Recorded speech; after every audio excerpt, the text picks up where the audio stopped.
What's up, AP World students? This is Amanda with Fiveable, and whether you're just starting the class or you are studying for the exam, I want to give you a sense of the whole story. Let's do a big picture look at what AP World covers.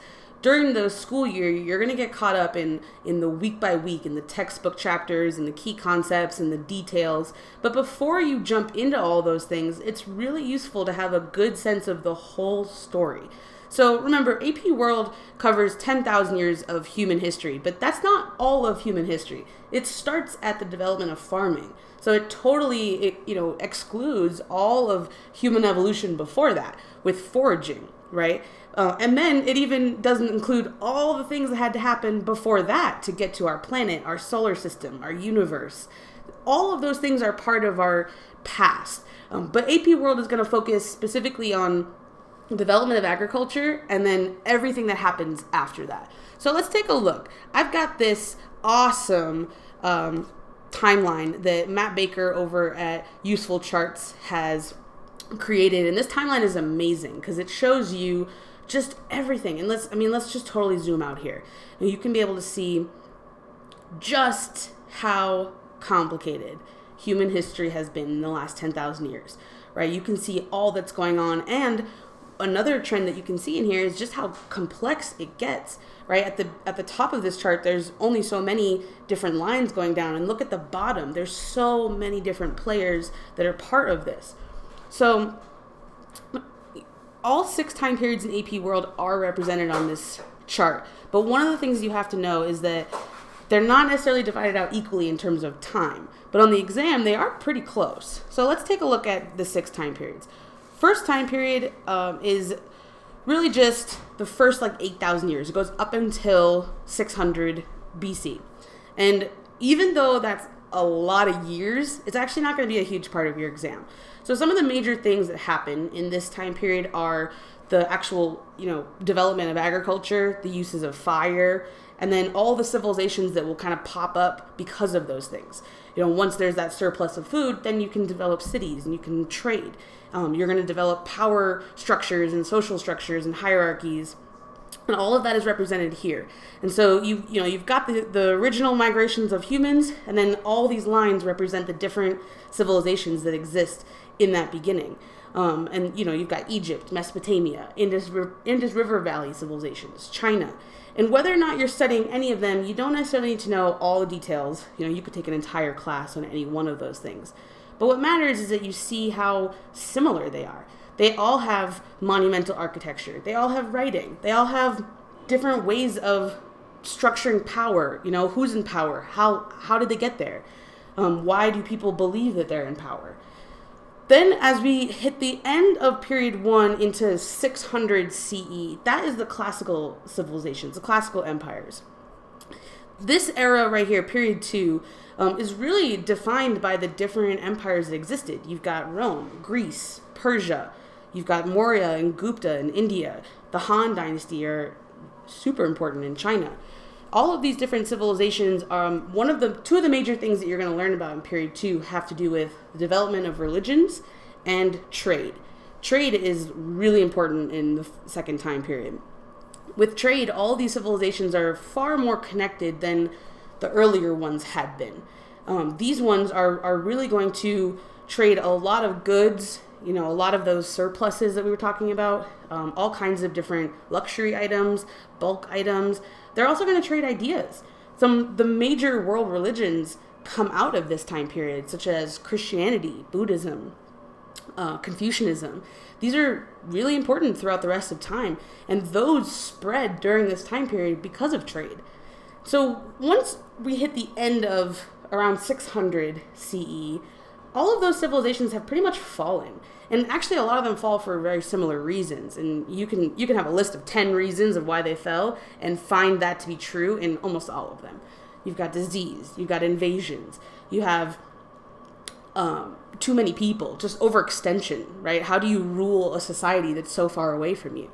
And so once they've all fallen, in Europe, this is what becomes sort of the Dark Ages, right? It's in quotes because Europe doesn't have too much innovation in this time, but the rest of the world is killing it, right? You've got China, the Tang, the Song, you've got the Mongols, You've got the Byzantine Empire, the Islamic caliphates. All the rest of the world is innovating at a fantastic rate. They're developing new technologies. They're learning more about our world, our universe. They're developing, things like the number 0.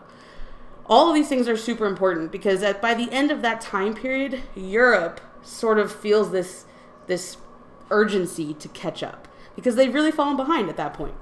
And so as we head into time period 4, this is where you're going to start to see Europe doing more to catch up. And in time period 4, that would be represented by this right here. Time period 4 is 1450 to 1750. So that's really just like, you see how far down we are in this timeline. So in time period 4, you've got, things like the Columbian Exchange.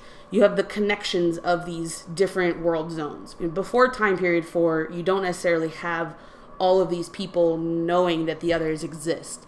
And now with the connection of the Americas and Afro-Eurasia, now the whole world is truly connected. And so all these different, you can see here represented in yellow, this like Spanish Empire, the Portuguese Empire, the British Empire in red. You've got the Ottoman Empire in the Middle East. You've got the Ming in China. And all these different empires are sort of competing for power on a global scale, with trade, with connections to colonies, right? With trying to have more resources, with spreading their ideas. It's really just this like competition for power. That's what a lot of time period 4 looks like. In the 5th time period, this is 1750 to 1900. Time period 5's got a lot going on too. I'm actually going to zoom in because we can't even really see what's going on in time period 5. So time period 5 is just right here, 1700-ish to 1900.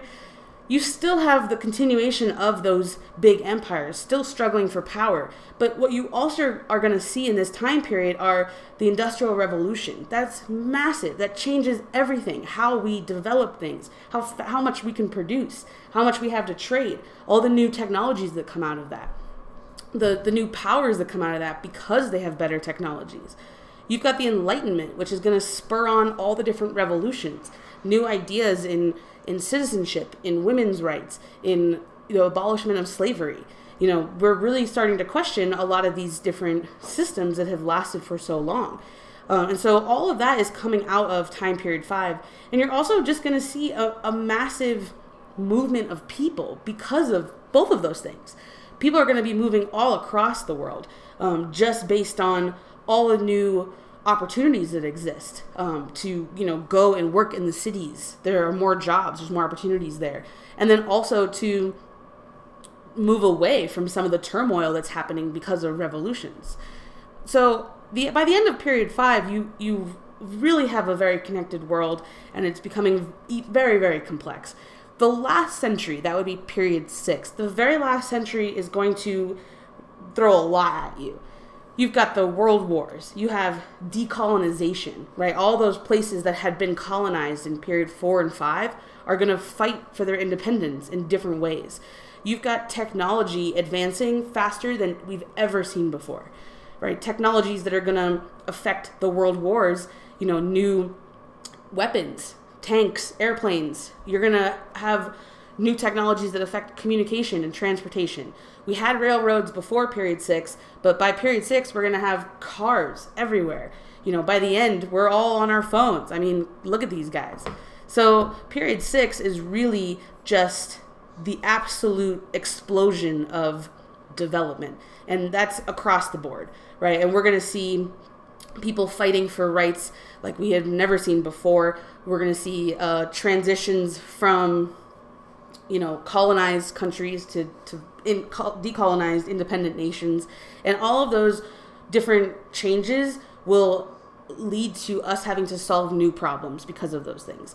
And so this is sort of your big picture look at world history. And what's I think is the most important here is that you can see clearly on this map, these lines don't just start in the middle. They don't just start here. They've been continuing this whole time, and everything that happens early on is part of the story that happens later on. You can't just start telling the story here. And some would even argue that this is even starting it too late, because you're not including some of those earlier humans. You're not including some of the earlier story. And so really, it's a story of how we're getting more complex. And it's a story of how, when we get more complex, how do we deal with the problems that arise? How do we live in a world where, billions of people are supported and have the resources that they need? How do we deal with all of these new technologies that could literally blow up the entire world in a matter of minutes? That's really what AP World History is looking at. And so, make myself bigger here. So as you're studying AP World, don't get too caught up in the details. Think about the big picture ideas. Think about those major things that are changing, things that are staying the same. Think about the causes that, forced people to change thousands of years ago, and how those same causes are happening now, the same effects. Think bigger picture, and that's going to help you pass this exam. So I've got videos for all the key concepts that will jump more in depth into each one, and those will be super helpful for you as you're reviewing or as you're going through your school year. But make sure that every time you're looking at a key concept, you're still thinking big picture. Where does this fit into a major timeline? How does this connect to a time period before? Nothing is random. Nothing is happening out of context. It's all connected. So take a look at the next videos, and I will see you in time period 1. Hey, this is Fiveable, and I'm Amanda Duemeral. For more AP World content and review, subscribe to my channel to be updated with new videos, and follow me on Twitter and Instagram at HighLoveHistory.